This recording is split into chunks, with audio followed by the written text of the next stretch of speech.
Karl Marx. आज हम Karl Marx के बारे में चर्चा करेंगे और बहुत ही महत्वपूर्ण है। 5 मई 1818 को इनका जन्म होता है और 14 मार्च 1883 को इनका मृत्यु हो जाता है। जर्मन दार्शनिक, अर्थशास्त्री, इतिहासकार, राजनीतिक सिद्धांतकार, समाजशास्त्री, पत्रकार, राजनीतिक अर्थव्यवस्था के आलोचक, समाजवादी, क्रांतिकारी और वैज्ञानिक समाजवाद के प्रेरणा थे।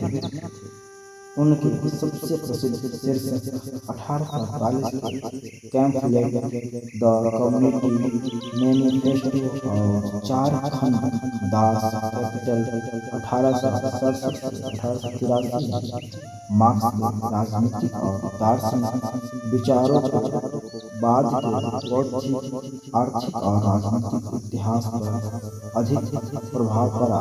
उनका नाम एक विशेष एक संज्ञा और सामाजिक सिद्धांत के स्कूल के रूप में इस्तेमाल किया गया। इनका जन्म 5 मई 1818 जर्मनी के राइन प्रांत के ट्रियर नगर में एक यहूदी परिवार में हुआ था। 1824 में इनके परिवार ने ईसाई धर्म स्वीकार कर लिया। 17 वर्ष की अवस्था में मार्क्स ने कानून का अध्ययन करने के लिए बॉन विश्वविद्यालय जर्मनी में प्रवेश किया। तत्पश्चात उन्होंने वर्लिंग और जेना विश्वविद्यालय में साहित्य, इतिहास और दर्शन का अध्ययन किया। इस काल में वह इंग्लैंड के दर्शन से बहुत प्रभावित हुए थे। 1939 से 41 में उन्होंने डेमोक्रिटस और एपिक्यूरस के प्राकृतिक दर्शन पर शोध प्रबंध लिखकर डॉक्टरेट की उपाधि प्राप्त की। उन्होंने 1845 में जर्मन थिएटर समीक्षक और राजनीतिक कार्यकर्ता जेनी वॉन वेस्टफैलन से शादी की।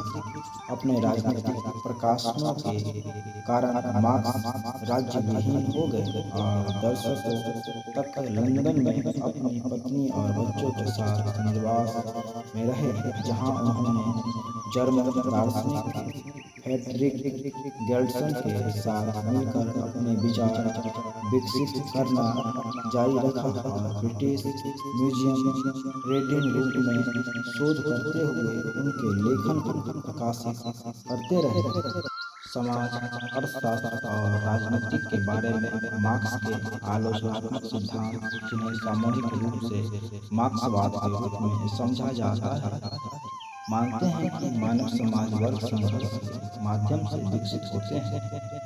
उत्पादन के पूंजीवाद मोड में यह शासक वर्गों, पूंजीपति वर्ग, वार्जियोजिसी या बुर्जुआ के रूप में जाना जाता है, जो उत्पादन के साधनों को नियंत्रित करता है, और श्रमिक वर्गों, सर्वहारा वर्ग, प्रोलेटेरिएट के रूप में जाना जाता है, जो अपनी मजदूरी के वापसी के लिए श्रम शक्ति को बेचकर इन साधनों को सक्षम बनाता है, के बीच संघर्ष में प्रकट होता है।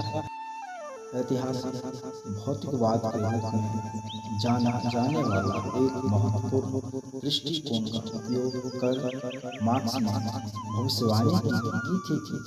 पूंजीवाद ने पिछली सामाजिक आर्थिक प्रणालियों की तरह आंतरिक तनाव पैदा किए हैं, और ये तनाव इसके विनाश और उत्पादन के समाजवादी मोड के रूप में जाने वाली एक नई प्रणाली द्वारा प्रतिस्थापना की ओर ले जाएगी।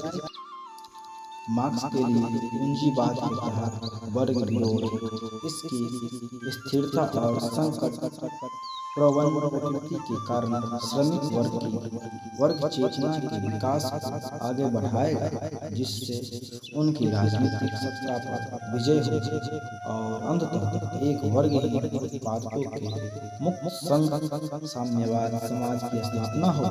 मार्क्स ने सक्रिय रूप से इसके कार्यान्वयन के लिए द्वार डाला, यह तर्क देते हुए कि मजदूर वर्ग को पूंजीवाद को खत्म करने और सामाजिक आर्थिक मुक्ति लाने के लिए संगठित सर्वहारा क्रांतिकारी कार्रवाई करनी चाहिए।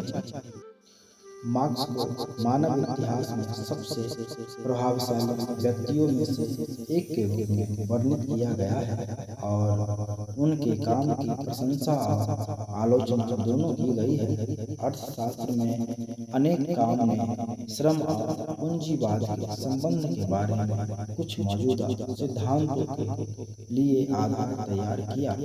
दुनिया भर में कई बुद्धिजीवियों, श्रमिकों, संघर्षों, कलाकारों और राजनीतिक दलों को मार्क्स के काम से प्रभावित हुए हैं, जो अक्सर उनके विचारों को संबोधित या अनुकूलित करते हैं। मार्क्स को आमतौर पर आधुनिक सामाजिक विज्ञान के प्रमुख वास्तुकारों में से एक के रूप में उद्धृत किया जाता है।